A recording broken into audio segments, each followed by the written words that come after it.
Ei, tudo bem? Meu nome é Felipe Merique, sou formado pela Unifacig como arquiteto e urbanista. Hoje atuo aqui na cidade de Manhuaçu como arquiteto, né?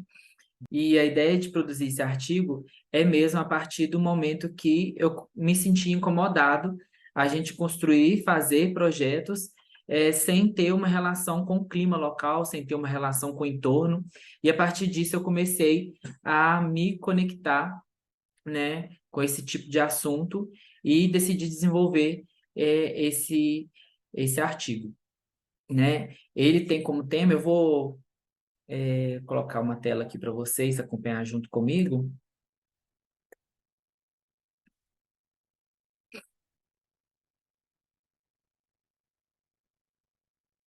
E esse artigo tendo como tema painéis bioclimáticos como ferramenta para projetos sustentáveis, análise da cidade aqui mesmo de Manhuaçu.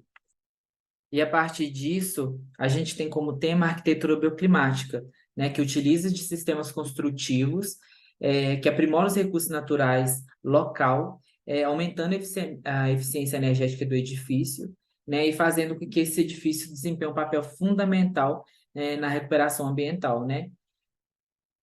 Então, uma das perguntas que a gente vai responder é se esses painéis bioclimáticos regionais torna viável a concepção de uma arquitetura mais sustentável, né? Então, a partir disso, o objetivo desse trabalho é produzir um painel bioclimático onde a gente vai traçar estratégias, né, que facilita a construção de uma edificação, né, que considere o clima local, fazendo com que ela seja eficiente, né, energeticamente.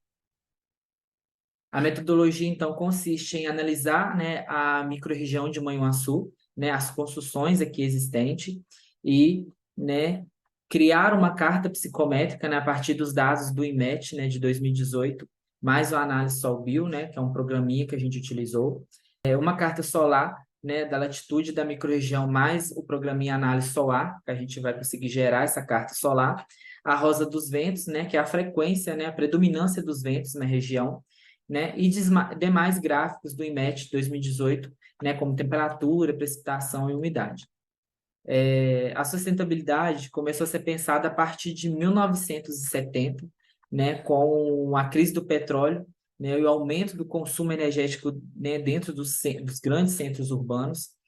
E com isso começou-se a busca pela eficiência energética, né? No caso, a redução do consumo de energia e a otimização dos recursos naturais. A partir de então, a ONU, né, realizou várias conferências, uma das mais importantes foi a Eco 92, né, que criou o termo sustentabilidade, que é mesmo, né, o desempenho, o desenvolvimento econômico junto com a inclusão social, atrelado ao desenvolvimento ambiental, né, criou o termo desenvolvimento sustentável, né, que é desenvolver hoje, otimizando os recursos naturais sem comprometer as futuras gerações. Então, a partir daí, criou o termo sustentabilidade. E a partir daí, né, sabemos que a construção civil tem um grande impacto, né, em relação ao meio ambiente.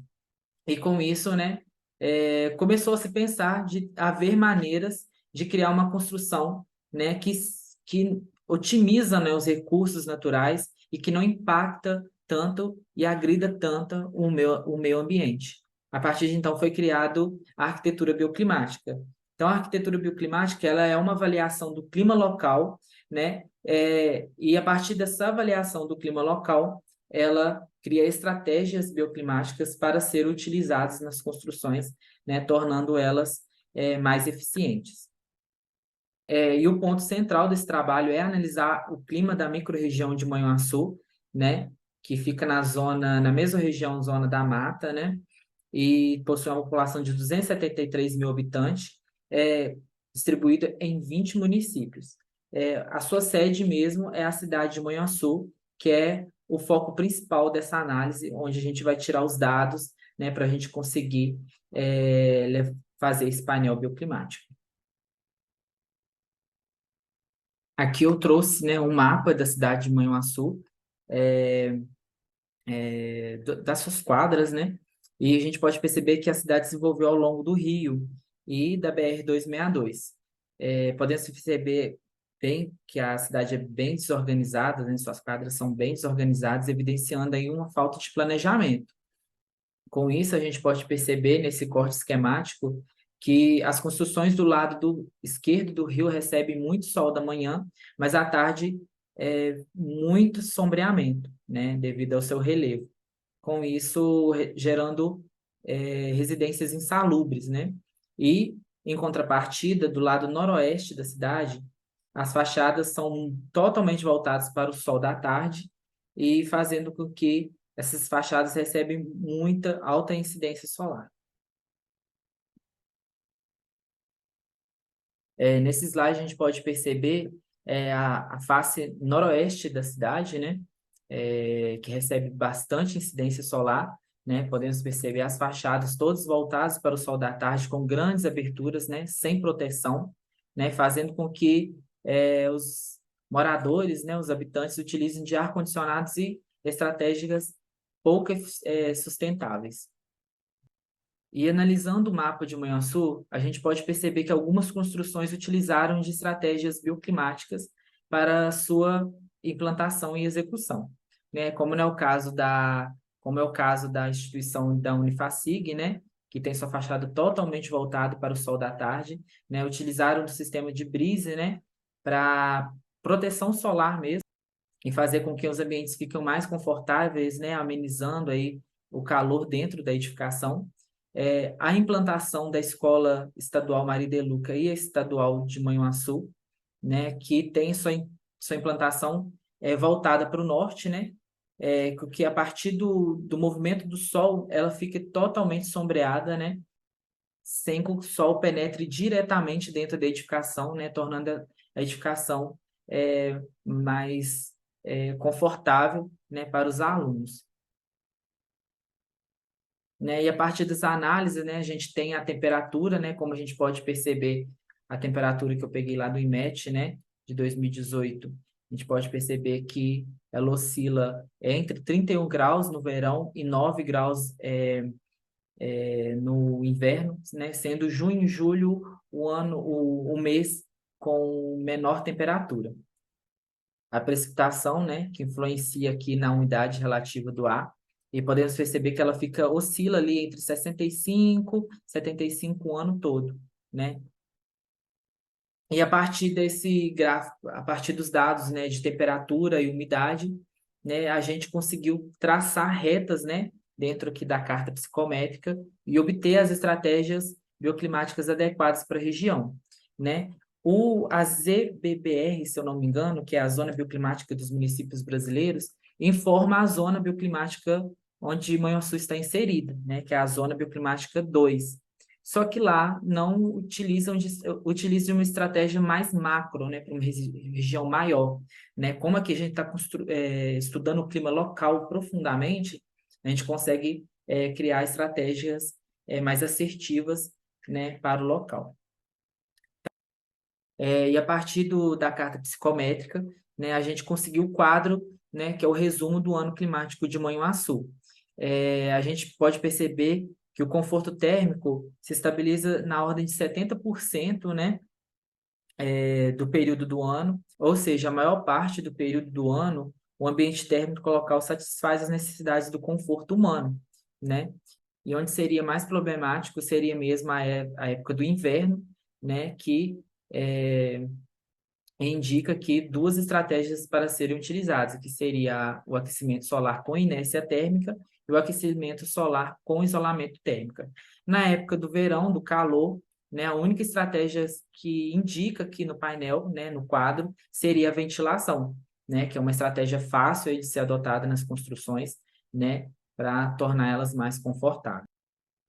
Então, aí no caso, né, foram três estratégias, né, para o clima local, que seria a ventilação, aquecimento solar com inércia térmica e aquecimento solar com isolamento térmico.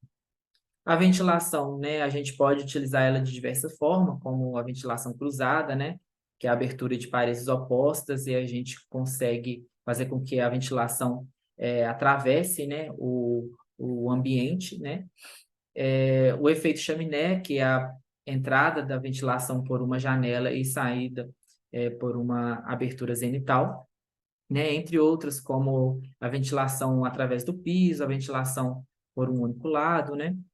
Uma outra estratégia aí é a massa térmica com aquecimento solar, né? Que pode se utilizar de materiais com alta inércia térmica, né? Que absorvem o calor durante o dia e solta esse calor dentro da edificação à noite, né? Fazendo com que a edificação à noite fique mais quente, né? Mais agradável.